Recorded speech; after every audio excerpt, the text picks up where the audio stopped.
Buenas noches a mis hermanos amados de Heredia, Costa Rica, y espero que el Señor individualmente y colectivamente les continúe bendiciendo a todos. Esta noche vamos a continuar nuestro estudio sobre la doctrina de la disciplina en la casa de Dios, ¿verdad? O en nuestras vidas personales y colectivas.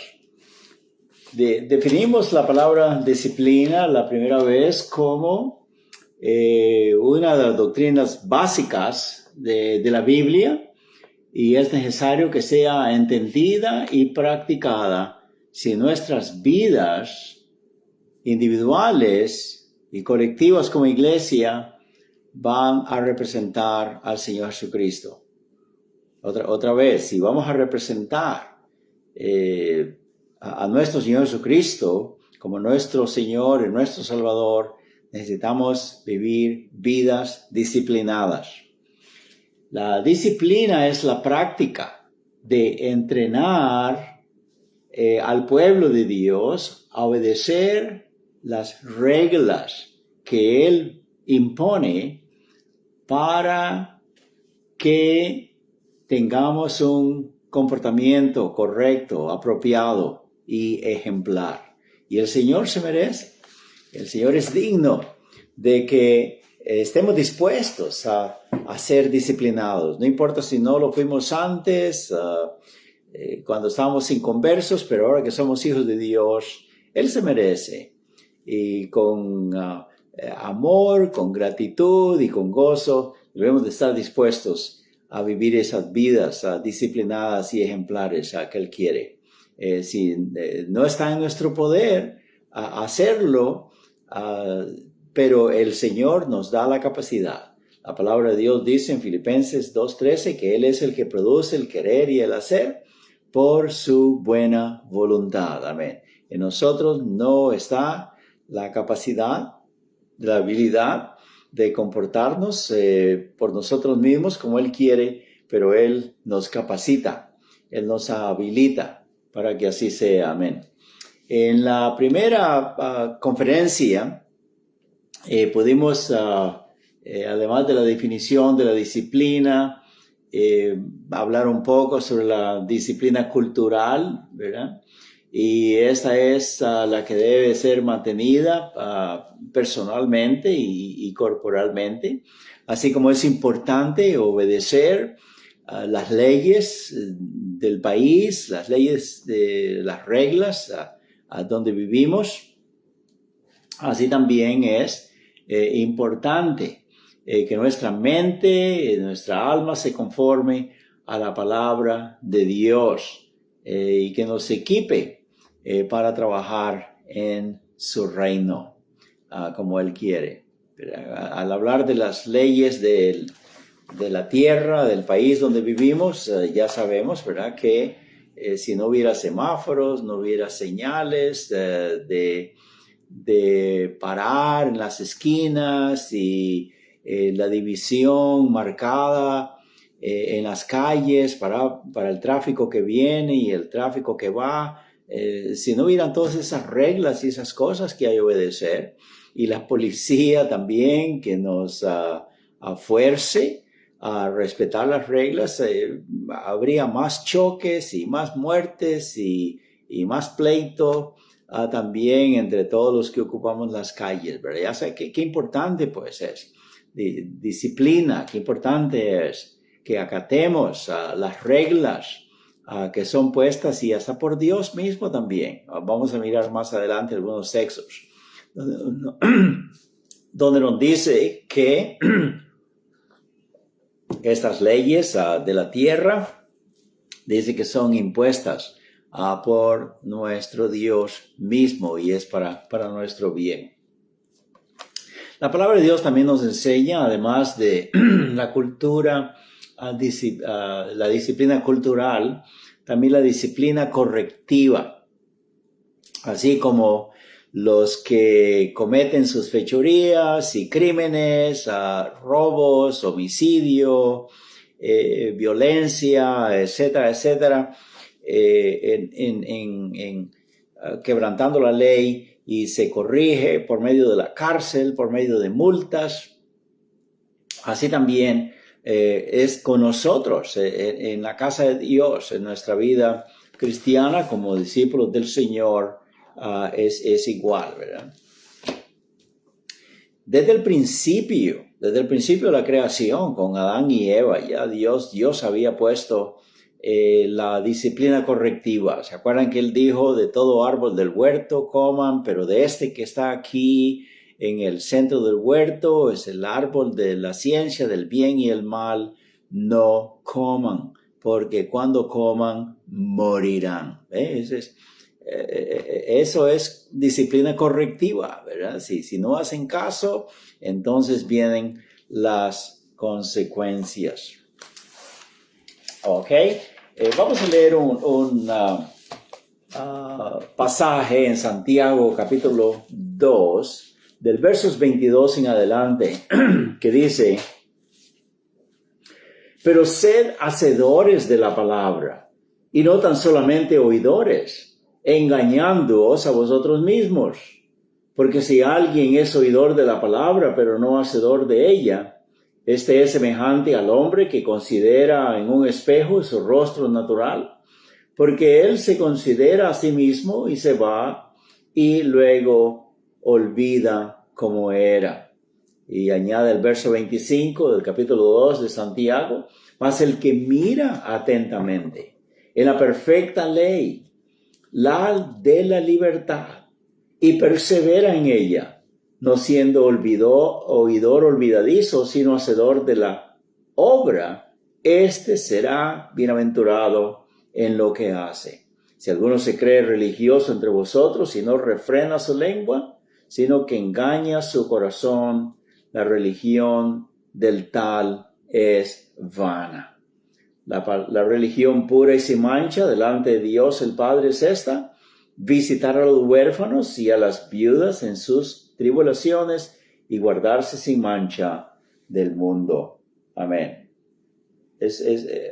Esto se explica a sí mismo, ¿verdad? Dice el Señor, no solamente oigan, no solamente reciban información, pero hagan lo que yo les digo. Ahí es donde está la bendición, ¿verdad? El Señor también dijo al celebrar su Sermón del Monte en capítulo 5, 6 y 7 de Mateo, en la conclusión, Él puso el ejemplo del hombre que oía y que hacía la palabra de Dios, que entonces iba a fundar su casa, su vida y todo lo que iba a hacer sobre la roca. Dice: el que oye mis palabras y las hace, les compararé a un hombre prudente, sabio, que edificó su casa sobre la roca. Y vinieron los turbiones y los huracanes y los vientos y las inundaciones.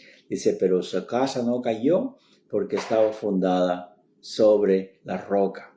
Pero dice: el que oye mis palabras y no las hace, le compararé al necio que edifica su casa sobre la arena. Y por no tener este fundamento firme, ¿verdad? Fuerte, entonces dice que vinieron las mismas cosas, a turbiones, huracanes, terremotos, no dice terremotos, pero también inundaciones, dice, y su casa cayó, fue destruida, porque no estaba fundada sobre la roca, que es la obediencia a la palabra de Dios, ¿verdad?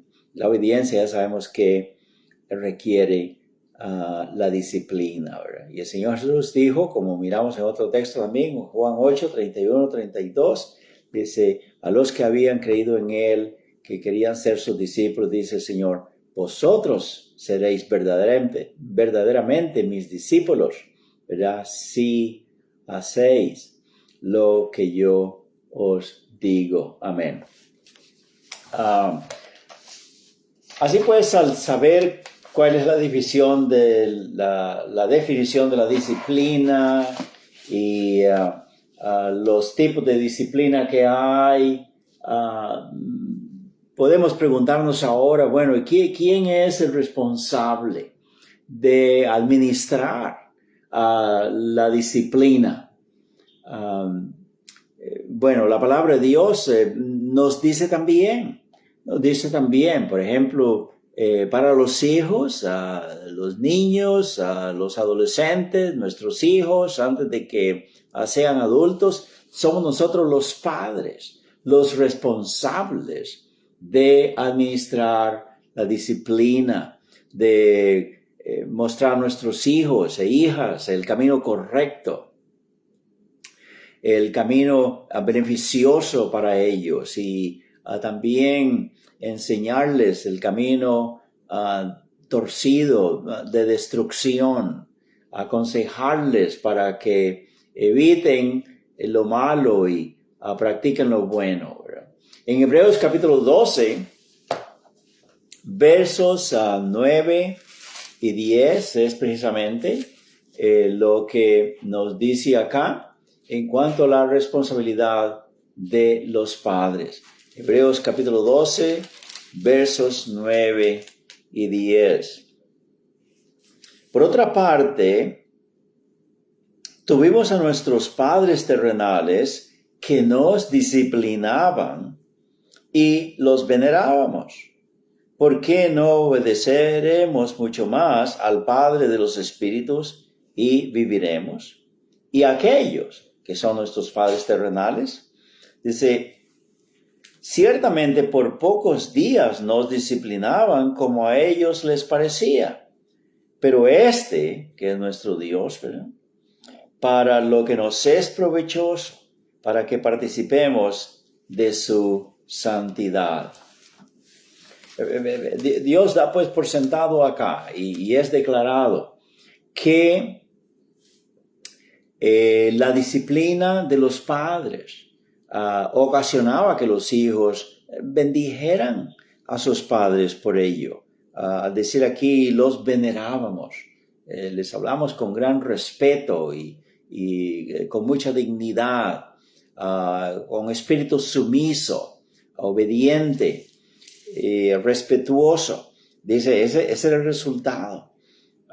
Dice, si hacíamos eso con nuestros padres terrenales, dice el verso 9, mucho más con nuestro Padre Celestial, el Padre de los Espíritus, y viviremos. Definitivamente, aquí la palabra de Dios nos está diciendo, sí, que si somos disciplinados, obedientes, sumisos al Señor, vamos a tener más larga vida también y más bendecidos. Amén. Así pues que, por ejemplo, en Éxodo capítulo 20, verso 12, donde están los 10 mandamientos recibidos por Moisés, de parte de Dios, para enseñar al pueblo judío. Dice en el verso 12 que entre los 10 mandamientos está honra a tu padre y a tu madre. Dios está diciendo pues a la muchachada, a todos los adolescentes, a la juventud, a la niñez, honra a tu padre y a tu madre para que te vaya bien y seas de larga vida sobre la tierra, ¿verdad? Y acá en Efesios capítulo 6, versos 2 y 3 dice que ese es el primer mandamiento con promesa para los hijos que se soportan la disciplina, ¿verdad? Ok.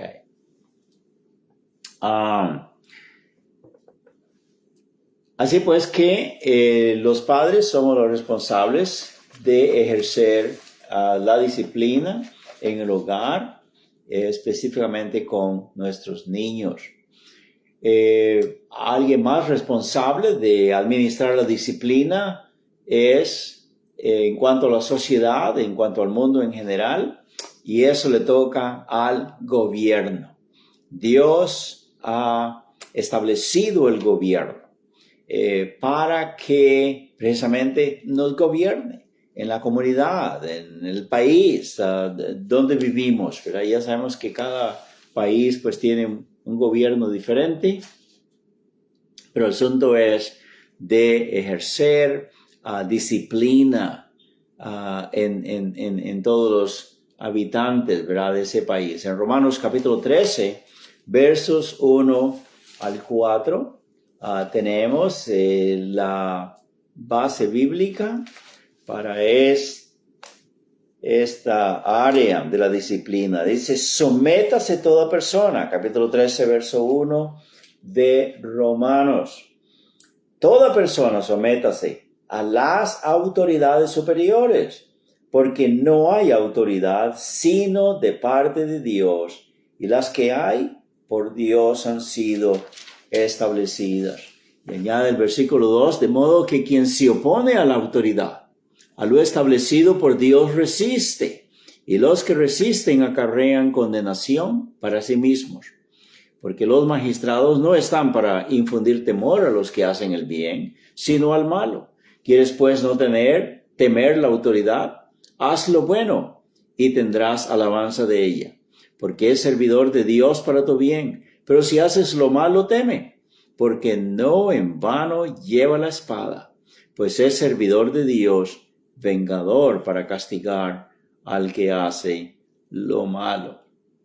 Por lo cual es necesario estarles sujetos, ser disciplinados y sumisos a las autoridades superiores. No solamente por razón del castigo, no solamente porque lo pueden llevar a uno a la cárcel, lo pueden multar o lo pueden castigar, pero también por causa de la conciencia. Qué bonito es tener. Dios quiere que tengamos una conciencia limpia, tranquila, que no andemos con nervios porque nos tocan la puerta y ahí viene la policía, porque nos llaman por teléfono, recibimos alguna nota de parte de la corte o algo así.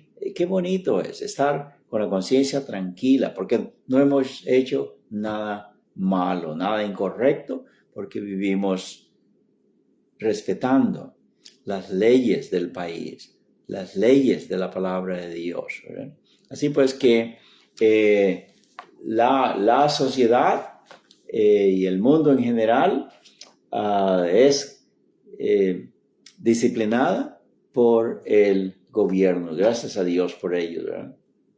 En 1 Timoteo, capítulo 2, versículos 1 al 2, tenemos otro pasaje paralelo sobre la misma enseñanza, donde dice acá, 1 Timoteo 2, versículos 1 y 2. Exhorto ante todo a que se hagan rogativas, oraciones, peticiones y acciones de gracias por todos los hombres, por los reyes, por todos los que están en eminencia, para que vivamos quieta y reposadamente en toda piedad y honestidad, porque esto es bueno y agradable delante de Dios nuestro Salvador, el cual quiere que todos los hombres sean salvos y vengan al conocimiento de la verdad. Amén. Así pues que esto es bueno, esto es agradable delante de Dios, que tengamos en estima a los reyes. Verso 2.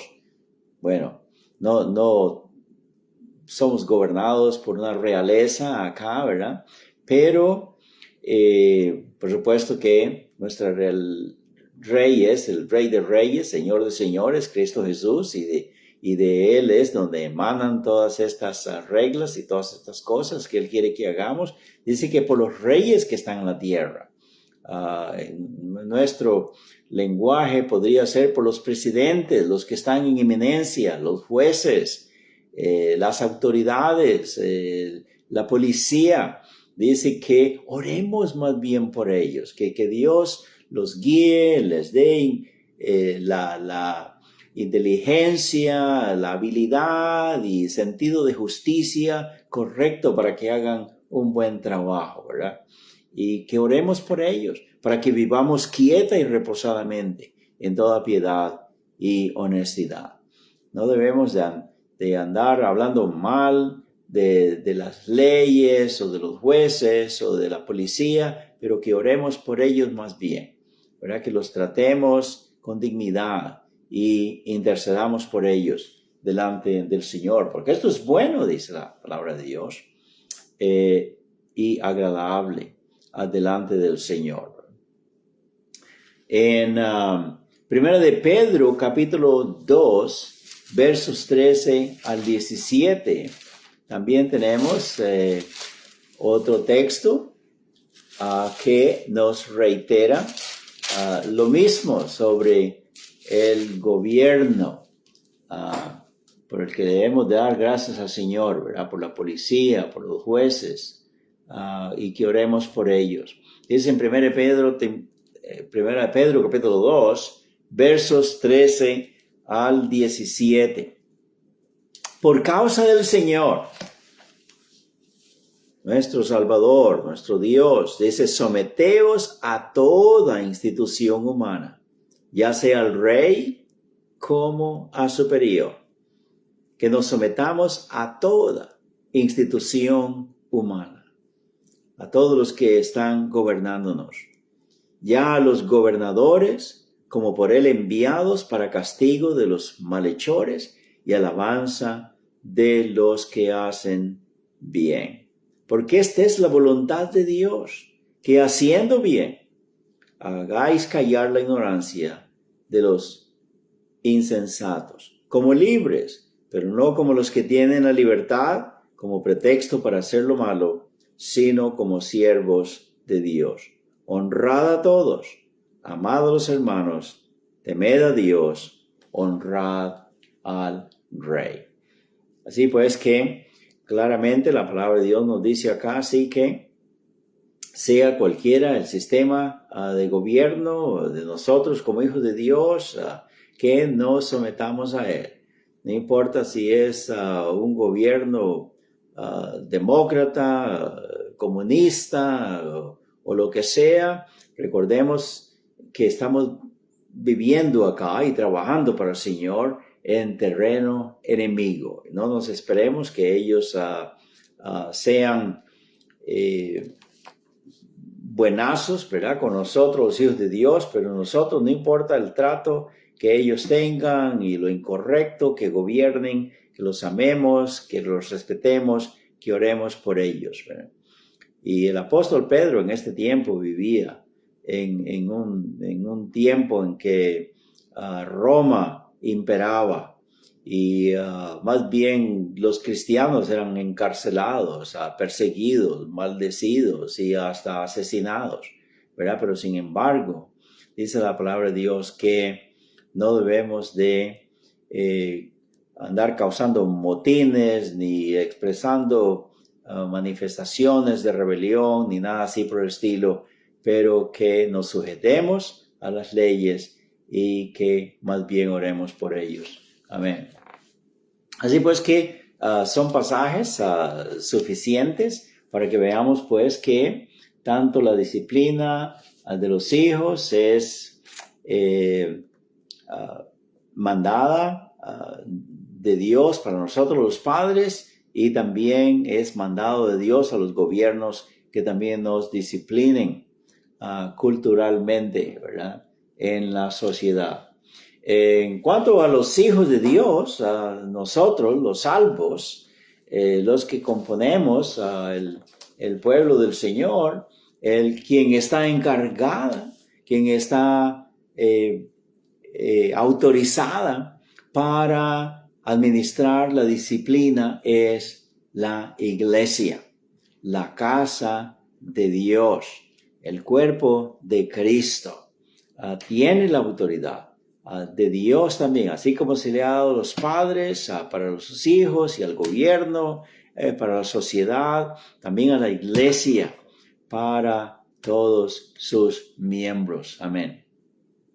No, esto es algo sumamente lindo, que debemos de darle gracias al Señor.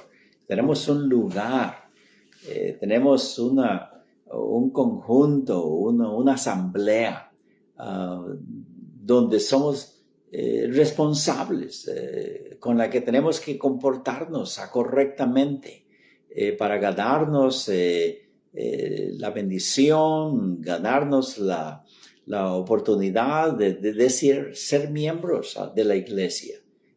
Bien comportados, ejemplares, para que el Señor nos use a todos, para ganar a otros para Cristo, ¿verdad? Y para que la iglesia del Señor esté limpia, sin manchas, sin arrugas, ni cosas semejantes, ¿verdad?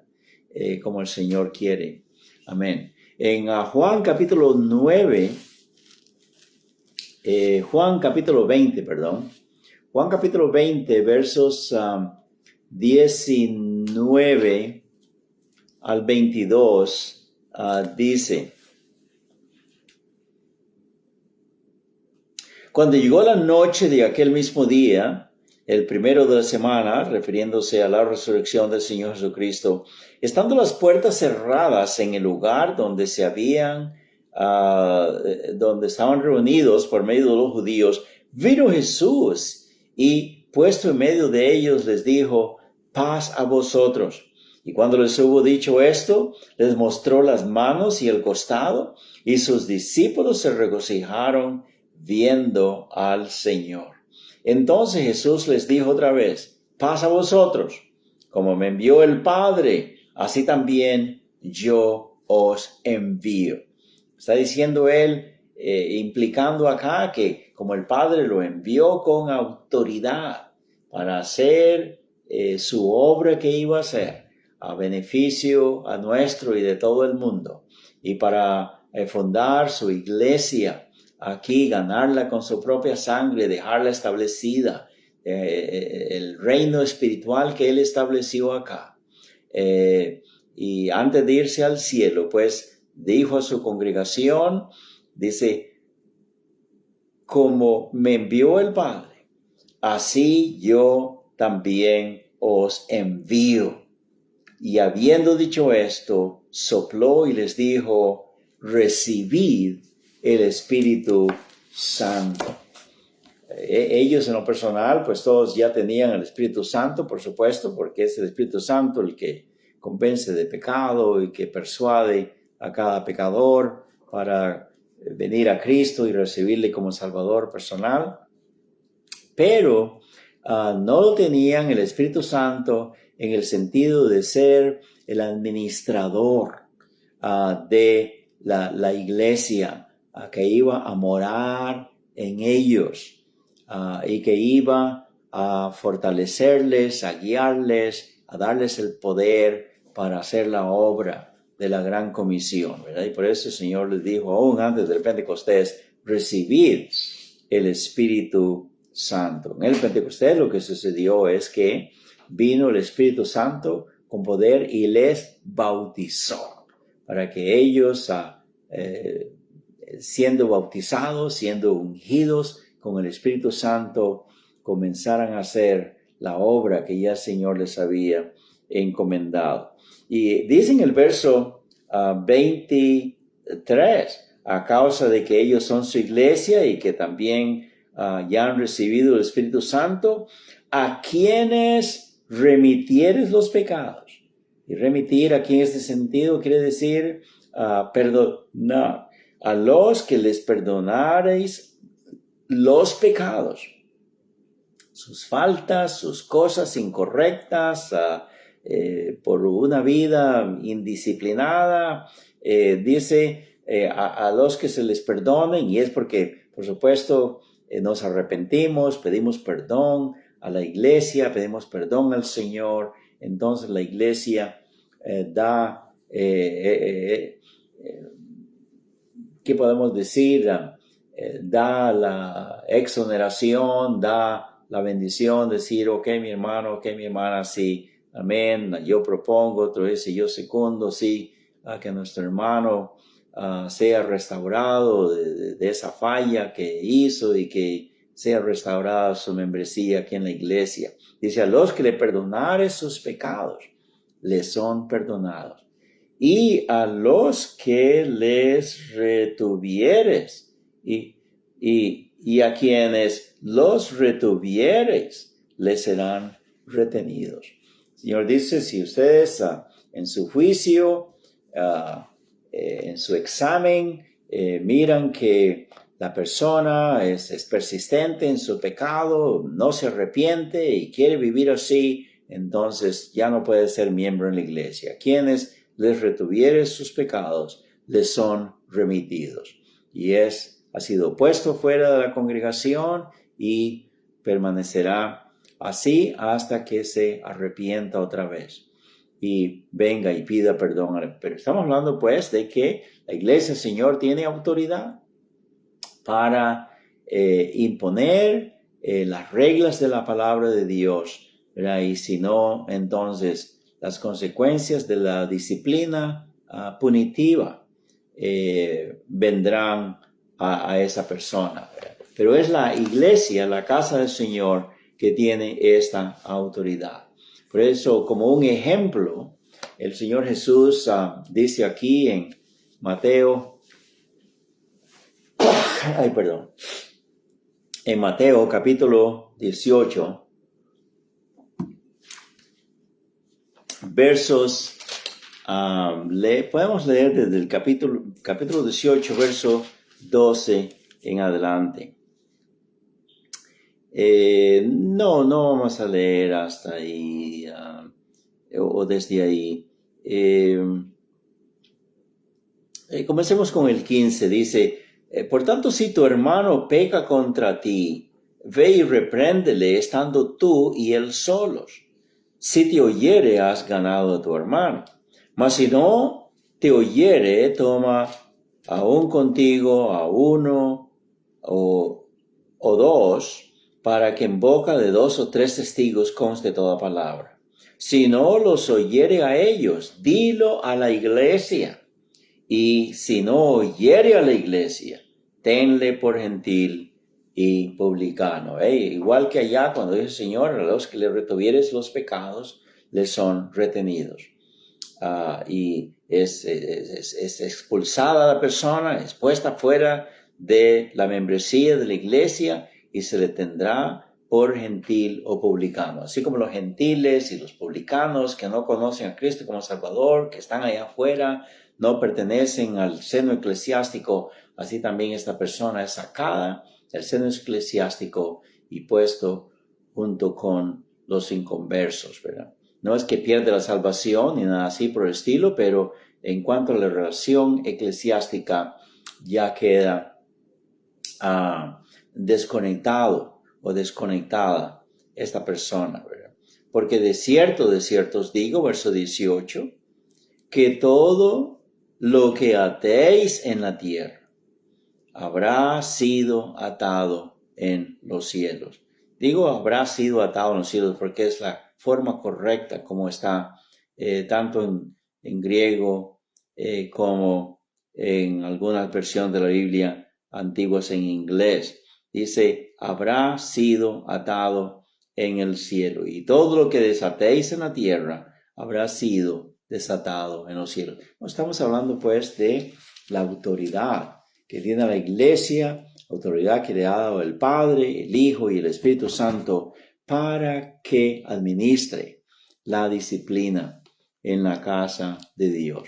Otros ejemplos podemos mirar en cuanto a esto es en Segunda Tesalonicenses capítulo 3 versos 1 al 7.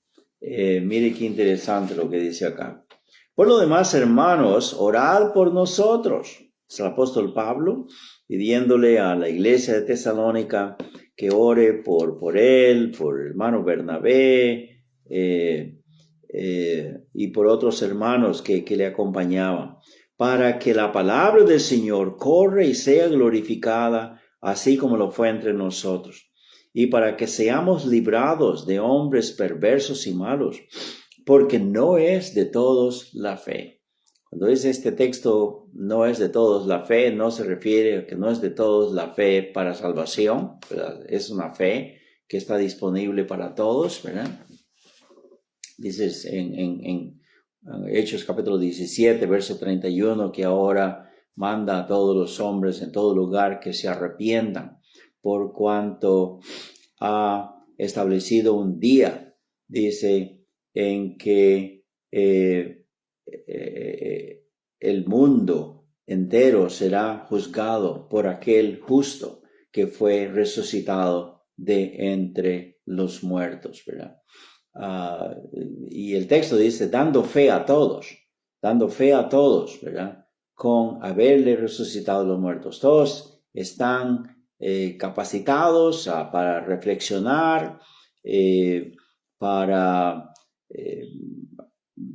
darse cuenta, reconocer que es pecador, que necesita a Cristo como Salvador. Dice la palabra de Dios que ha dado fe a todos, habilidad de creer, de que brote en su corazón la fe para que reciba a Cristo como Salvador personal. Esto no es una contradicción cuando dice que no es de todos la fe.